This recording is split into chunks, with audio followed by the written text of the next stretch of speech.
English grammar में हम अपना टॉपिक डिस्कस कर रहे थे वॉइस। और जैसा कि आप सभी को पता होगा, कल ही क्या किया था, हमने अपना जो ये सेकंड टॉपिक है ना, नरेशन के बाद में इसको स्टार्ट किया है। तो कल वाले वीडियो में मैंने आपको क्या बताया था, वॉइस से रिलेटेड क्या था, दो जो इम्पोर्टेंट कंसेप्ट थे, या फिर आप इनको दो रूल भी मान सकते हो, उनको डिस्कशन किया था, ठीक है ना, या फिर उनको डिस्कस किया था। तो आपको पहले क्या करना है, जो मैंने कल कंसेप्ट बताए थे ना, ठीक है ना, तो आप पहले जाके उन कंसेप्ट को अच्छे से समझना, ठीक है, क्योंकि वो कंसेप्ट आपको पता होंगे तो जो वॉइस से रिलेटेड जो भी हम एग्जाम्पल अकॉर्डिंग टू टाइप करने वाले हैं, सभी जो एग्जाम्पल है आपको अच्छे से समझ में आ जाएंगे। तो वहाँ जाके आपको क्या है, बिल्कुल भी कन्फ्यूजन नहीं होगी, ठीक है ना। यदि आप क्या करते हो, सीधे ही एग्जाम्पल को समझते हो, तो हो सकता है वहाँ थोड़ी बहुत ही क्या है, आपके एग्जाम्पल को ले करके डाउट बने रहे। ओके, तो आपको क्या करना है, एक तो मैंने जो कल बताया था ना, उस वीडियो को क्या है अच्छे से कवर कर लेना, उसके जो कंसेप्ट है उसको अच्छे से आपको क्या करना है, अच्छे से समझना है। बाकी हम आज क्या करने वाले हैं, जैसा कि कल हमने दो कंसेप्ट डिस्कस करे थे, तो हम आज डिस्कस करने वाले हैं वॉइस का कंसेप्ट नंबर 3। देखो, थोड़ा हमें कल के बारे में बता देता हूँ। कल मैंने क्या बताया था आपको, जो वॉइस है उसकी डेफिनेशन के बारे में बताया था। और उसमें मैंने क्या बताया था कि भाई वॉइस क्या होती है, एक एबिलिटी होती है, ये एक बोलने का ऐसा तरीका होता है जिसके ज़रिए क्या है, हम एक ही बात को किसी अदर तरीके में भी बोल के, ठीक है, बता सकते हैं। मीन्स कि देखो, सेंस वही रहती है, बस थोड़ा तरीका हमारा अलग हो जाता है। उसी चीज़ को मैंने क्या बोला था, वॉइस के बोलते हैं, ठीक है। ये चीज़ मैंने आपको कल बताई थी।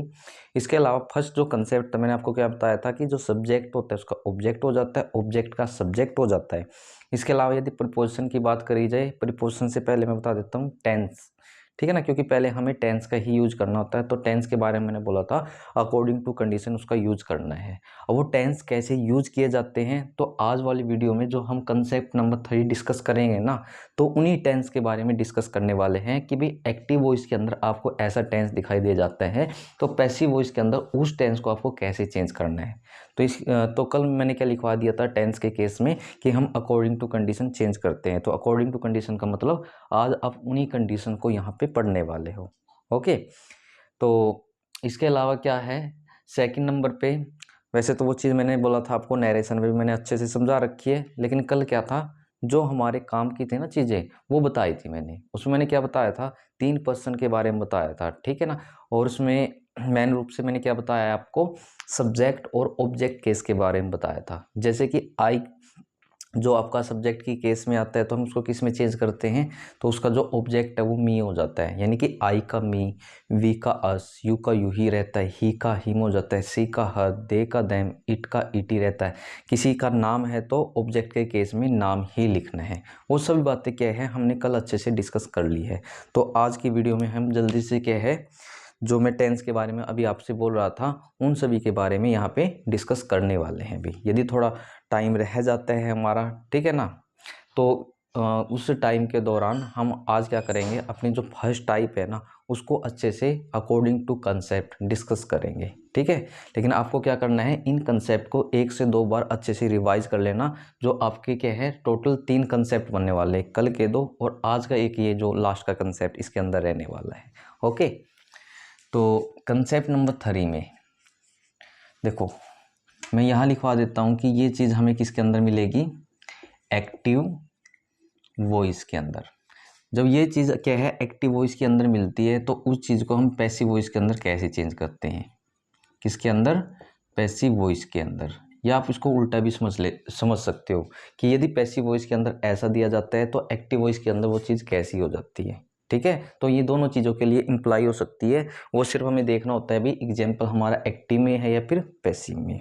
ओके, अब यहाँ से समझिएगा पहले तो, यदि एक्टिव वॉइस में वर्ब की फर्स्ट फॉर्म दे रखी हो, या फिर वर्ब की फर्स्ट फॉर्म के साथ में एस या ई एस दे रखा हो, तो इस चीज़ को पैसिव वॉइस में आपको किस में चेंज कर लेना है, तो आपको चले जाना है इज, एम या फिर आर में चले जाना है।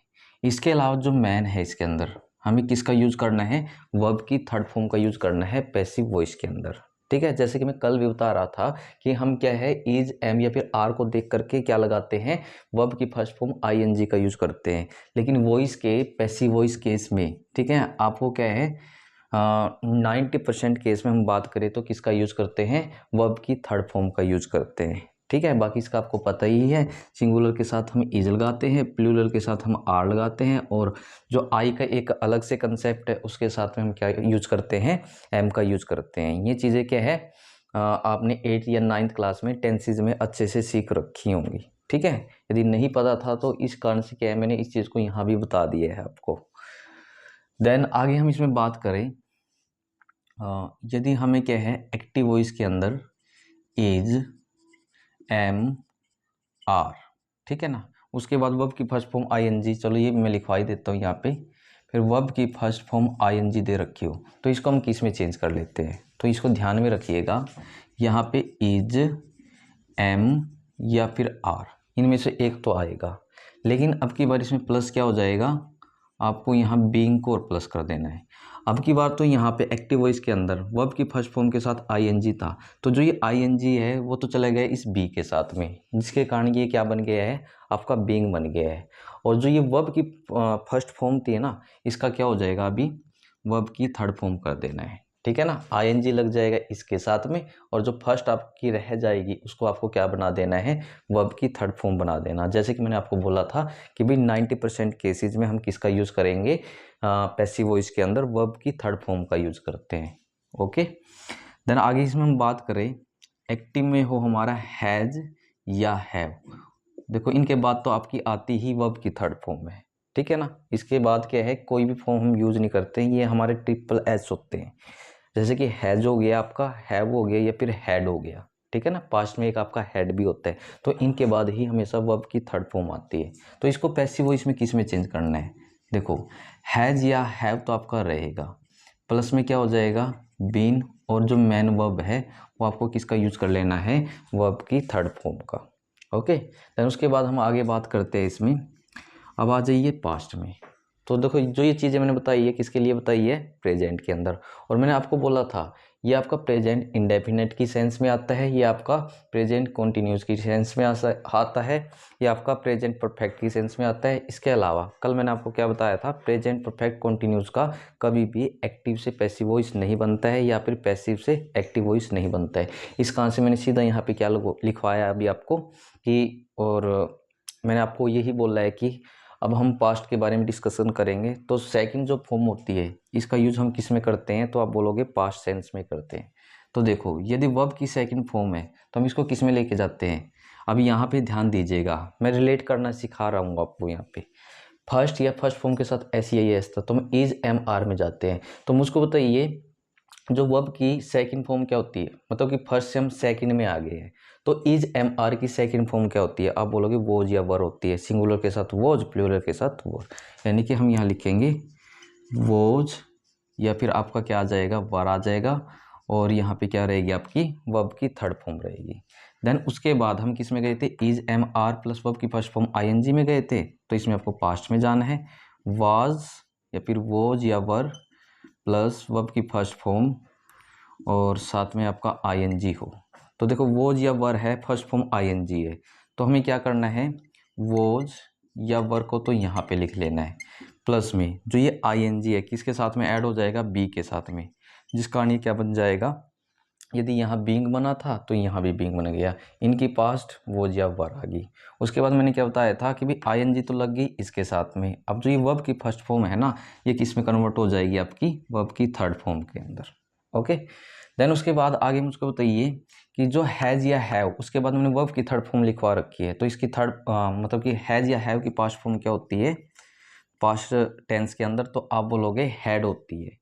तो उसके बाद तो आपकी क्या आएगी, वर्ब की थर्ड फॉर्म ही आती है, जैसे कि मैंने आपको अभी बताया था, ट्रिपल एच के बाद तो हमारी क्या आती है, वर्ब की थर्ड फॉर्म ही आती है। तो इसको हम किस में चेंज कर लेंगे, हैड का हैड रहेगा, जैसे कि इसमें हैज़ या हैव था, तो यहाँ हैज़ या हैव आ गया, तब प्लस क्या कर दिया था अपने, बीन, उसके बाद क्या था, हमने वर्ब की थर्ड फॉर्म का यूज किया था, तो यहाँ भी सेम ही रहेगा, यहाँ बीन लिख के प्लस में क्या आ जाएगी आपकी वर्ब की थर्ड फॉर्म। उसके बाद जो ये होता है आपका लास्ट वाला पास्ट परफेक्ट कंटिन्यूस टेंस, इसका क्या नहीं कर सकते हम, एक्टिव से पैसिव या पैसिव से एक्टिव वॉइस नहीं बना सकते। तो अभी हम किस में आएंगे, फ्यूचर टेंस में। तो फ्यूचर टेंस में क्या होता है, विल या फिर सेल, इसके बाद में हमें क्या दे रखी हो, ओनली वर्ब की फर्स्ट फॉर्म दे रखी है, तो आप इसको किस में चेंज करोगे। तो जब हम इसको एक्टिव से पैसिव वॉइस में लेके आएंगे तो विल या सेल तो आपका सेम रहेगा, इसके साथ में क्या ऐड हो जाएगा, आपका बी ऐड हो जाएगा। क्या ऐड हो जाता है, आपका बी ऐड हो जाता है। और जो मेन वर्ब है उसका, इसमें हम किसका यूज करते हैं, वर्ब की थर्ड फॉर्म का यूज करते हैं, ठीक है ना। अब उसके बाद क्या था, जैसे कि हम इंडेफिनेट से कॉन्टिन्यूज में गए, कॉन्टिन्यूज से परफेक्ट में गए, पास्ट में भी ऐसा था ना, इंडेफिनेट से कॉन्टिन्यूज में, कॉन्टिन्यूज में परफेक्ट में। तो इसमें भी तो ऐसे ही होना चाहिए था कुछ, कि भाई present indefinite sorry future indefinite से हमें किस में जाना चाहिए था, फ्यूचर कॉन्टिन्यूज में तो जाना चाहिए था। तो हमेशा याद रखिएगा कि भाई फ्यूचर कॉन्टिन्यूज का कभी भी एक्टिव से पैसिव वॉइस नहीं बनाया जा सकता।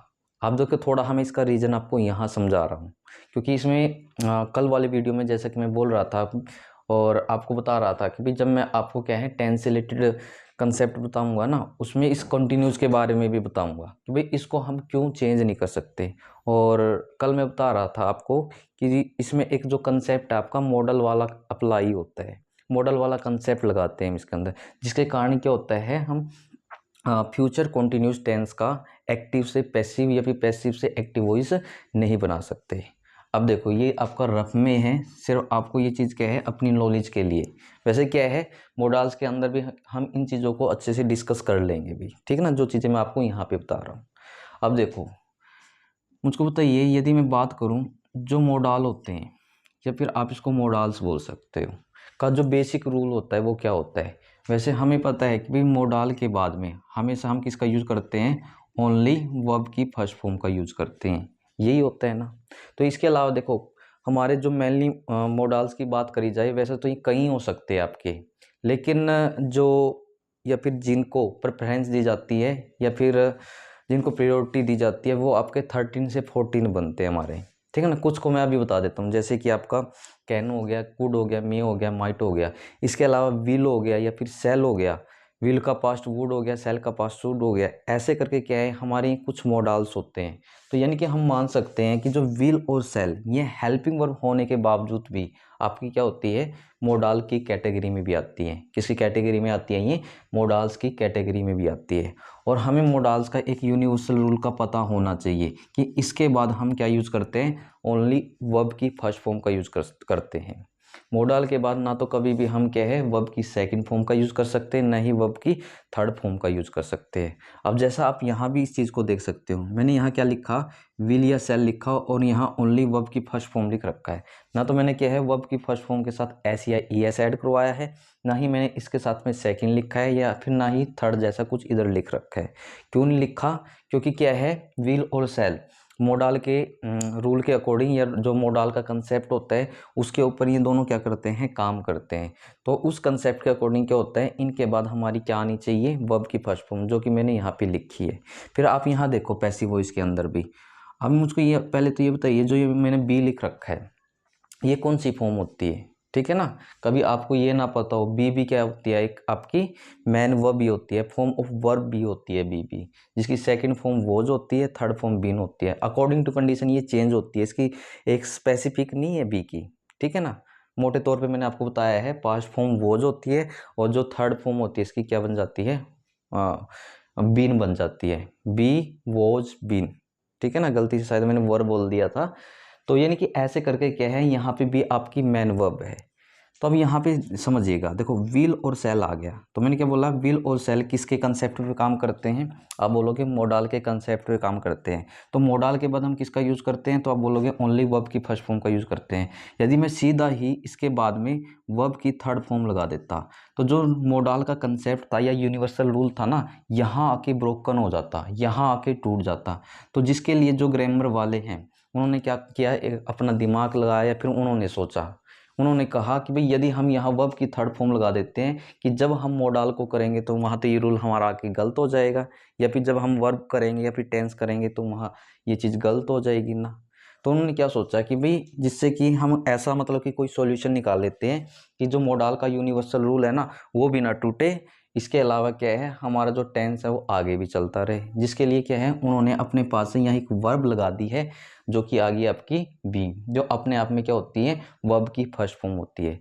तो यहाँ देखिएगा, मॉडल के बाद वर्ब की फर्स्ट फॉर्म भी आ गई, और जो वॉइस का मैंने मतलब कि अभी बता रहा था 90% केस में हम किसका यूज करते हैं, वर्ब की थर्ड फॉर्म का यूज करते हैं। तो यहाँ पे आपकी वर्ब की थर्ड फॉर्म भी आ गई, मतलब कि हमारा रूल भी ब्रोक करनी हुआ, इसके बाद वर्ब की फर्स्ट फॉर्म भी आ गई, वॉइस के अकॉर्डिंग क्या आपकी वर्ब की थर्ड फॉर्म भी आ गई। तो यानी कि क्या होता है, ठीक है ना, कल जिसके बारे में मैंने आपसे बात करी थी कि भाई मोडाल के बाद हम किसका यूज करते हैं, ओनली वर्ब की फर्स्ट फॉर्म का यूज करते हैं। तो इसके पीछे का रीजन क्या होता है, ये चीज़ होता है अभी, ठीक है ना, जो कि मैंने आपको अभी बताया है। अब देखो, मैं बात कर रहा था अभी कॉन्टिन्यूज का क्यों नहीं बनाया जाता। अब आप यहाँ पे देखिएगा, कॉन्टिन्यूज में यदि बात करें आपको क्या मिलता है, तो आप बोलोगे विल या सेल, इसके बाद में हमें देखने को मिलता है बी, ये तो चीज़ मिलता है। यदि आप क्या है इसको किसके अंदर लेके जाते, आप बोलोगे यदि मैं इस चीज़ को आ, उसके अंदर पैसिव वॉइस के अंदर लेके जाता, ठीक है ना, इस चीज़ को किसके अंदर लेके जाता, पैसिव वॉइस के अंदर लेके जाता, तो उसमें क्या होता है, देखो विल या सेल प्लस में बी प्लस में वर्ब की फर्स्ट फॉर्म आईएनजी करके कुछ ऐसा भी इसके अंदर आता। तो इस बी के लिए ना कोई भी इन्होंने सॉल्यूशन नहीं निकाल रखा है, कोई भी हल नहीं निकाल रखा है। जब इन्होंने बी के लिए कोई हल ही नहीं निकाल रखा है पैसिव वॉइस के लिए, जो कि आपका कॉन्टिन्यूज के अंदर होता है, तो उन्होंने क्या कर दिया कि भाई आप ऐसा करिए कि जो कॉन्टिन्यूज होगा ना उसका आप कभी भी एक्टिव से पैसिव वॉइस ही मत चेंज करिए। लास्ट के 3 तो चेंज ही नहीं करने आपको, कि कौन से लास्ट के 3, present perfect continuous, past perfect continuous, future perfect continuous. Plus में क्या है, एक आपको ये भी कैंसिल कर लेना है फ्यूचर कंटिन्यूस का जो होता है हमारा एक रूल, ठीक है। तो ऐसा कुछ करके क्या होता है, एक रीजन होता है जिसके कारण क्या नहीं करते हम कभी भी फ्यूचर कंटिन्यूस टेंस का एक्टिव से पैसिव वॉइस नहीं बनाते। अब जल्दी से हम इसमें आगे बात करते हैं। देखो विल या सेल, उसके बाद में आपको क्या दिखाई दे जाए, हैव। और मैंने बता रखा है कि भाई ट्रिपल एच जहाँ आ जाता है, जैसे कि हैज आ जाए, हैव आ जाए या हैड, उनके बाद तो आती क्या आपकी वर्ब की थर्ड फॉर्म। तो एक्टिव वॉइस में ये मिल जाए आपको, तो पैसिव वॉइस में इनको कैसे बनाओगे, तो आपका यहाँ क्या रहेगा, विल या फिर सेल, उसके बाद में आपका हैव आ जाएगा।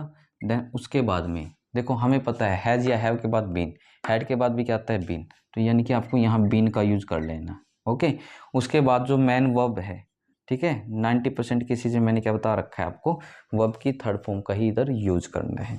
किसका यूज करना है, वर्ब की थर्ड फॉर्म का ही यहाँ पे यूज करना है। अब यहाँ देखिए, ये क्या था आपका वॉइस के अंदर थर्ड कंसेप्ट था। तो थर्ड कंसेप्ट के अंदर क्या करना है आपको, इतनी ही बातों को अच्छे से ध्यान में रख लेना है। बाकी यदि कुछ रह गया है ना, हम अभी क्या करेंगे, अकॉर्डिंग टू टाइप अपने एग्जाम्पल्स को डिस्कस करेंगे। टाइप नंबर 1 में कुछ अलग टाइप के एग्जाम्पल्स होंगे, 2 में अलग टाइप के, 3 में अलग टाइप के, ऐसे करके तो हम डिस्कस करने वाले हैं। तो जो भी कंसेप्ट होंगे ना अकॉर्डिंग टू टाइप में क्या है, पहले आपको उनको समझाऊंगा और उसके बाद जो आपके एग्जाम्पल्स होंगे तो उसको हम क्या करेंगे यहाँ पे अच्छे से डिस्कस करेंगे, ठीक है। क्या करने वाले हैं, उन एग्जाम्पल्स को हम यहाँ पे अच्छे से डिस्कस करने वाले हैं।